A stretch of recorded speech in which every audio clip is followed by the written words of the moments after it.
welcome back. So today I want to do a video on my to be read pile. You ready for it? Get some strength. There we go. We got some big chunky ones here.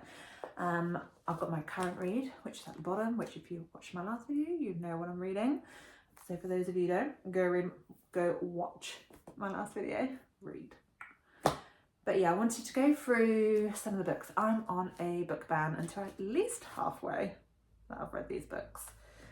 But yeah, let's get cracking because we've got quite a few to get through.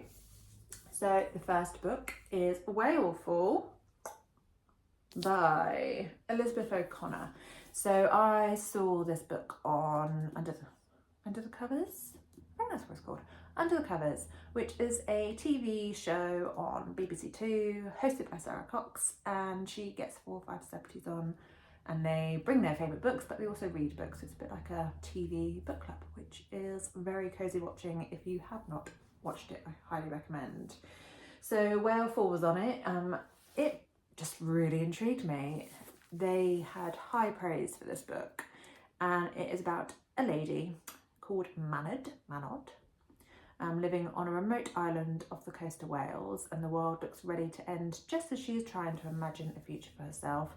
So it's based on the brink of the World War, and I think that she just really wants to leave the island and escape to the mainland because the grass is always greener, and it's all about her potential journey of getting onto the mainland. And yeah, it's meant to be there's some betrayal in here. There's 2 anthropologists who arrive on the island who are wanting to survey the residents.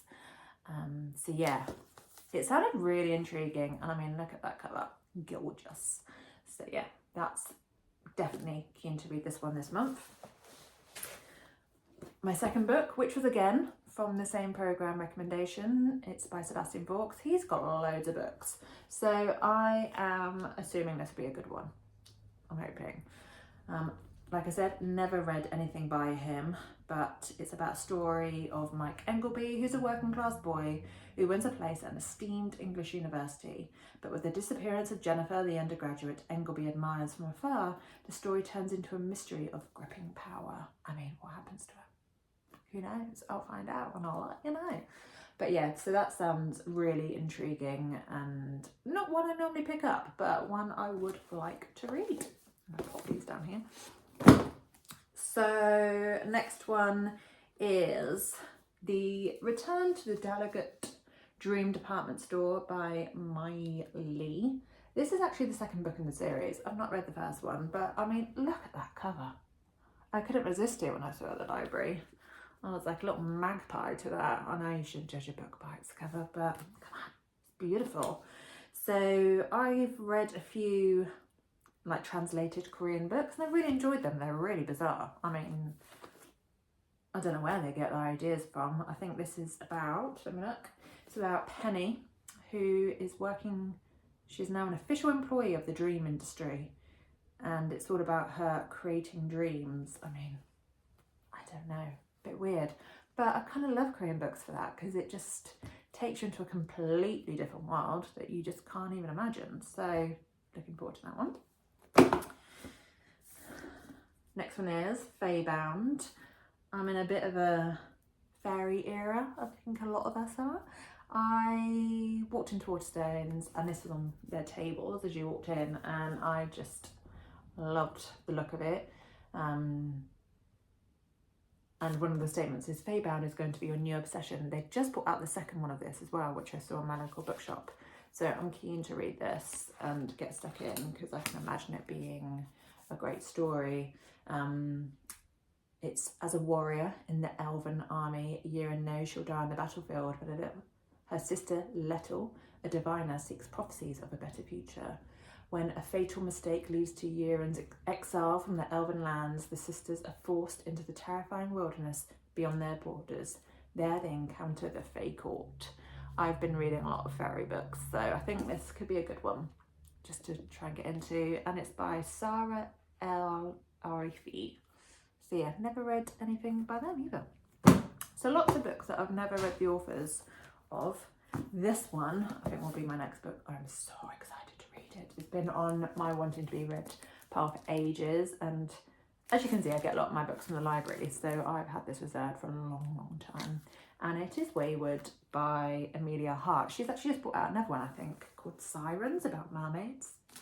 Can't go wrong, can you? But this is about 3 women from across many centuries, 5 centuries here it says actually. And there's Alpha, who's from 1619, and she's on a trial for witchcraft, accused of killing a local man. There is Violet in 1942, who's more interested in nature than being a proper young lady. And then there's Kate, who's in 2019, and she's inherited a cottage from her great aunt, and she obviously finds secrets lurking in the bones of the house, hidden ever since the witch hunts from the 17th century. So, I mean, that just sounds right up my street. So I'm really looking forward to reading this one. And then my current read is Demon Copperhead. So I'm about a quarter of a way through. I'm really enjoying this. It is dark though. It is about addiction. It's about adoption, fostering, child neglect, you name it, it's in here. But it's really enjoyable. I don't know why. But I did see, I follow Barbara Kingsolver on Instagram, and I did see that all the proceeds from her books, she's gone and bought a women's refuge house. So I mean, that's pretty amazing. Isn't that amazing? So yeah, so that is my to be read in February, hopefully. How many is that? 1, 2, 3, 4, 5, 6. Maybe I'll do it. Maybe I won't. But yeah, I am on a book ban. I have to at least read half of these to be able to get any new books. Now some new books that I really want. So I am keen to get through. So yeah, so that is my February to be read. Thank you for watching, and hopefully you'll watch my next video.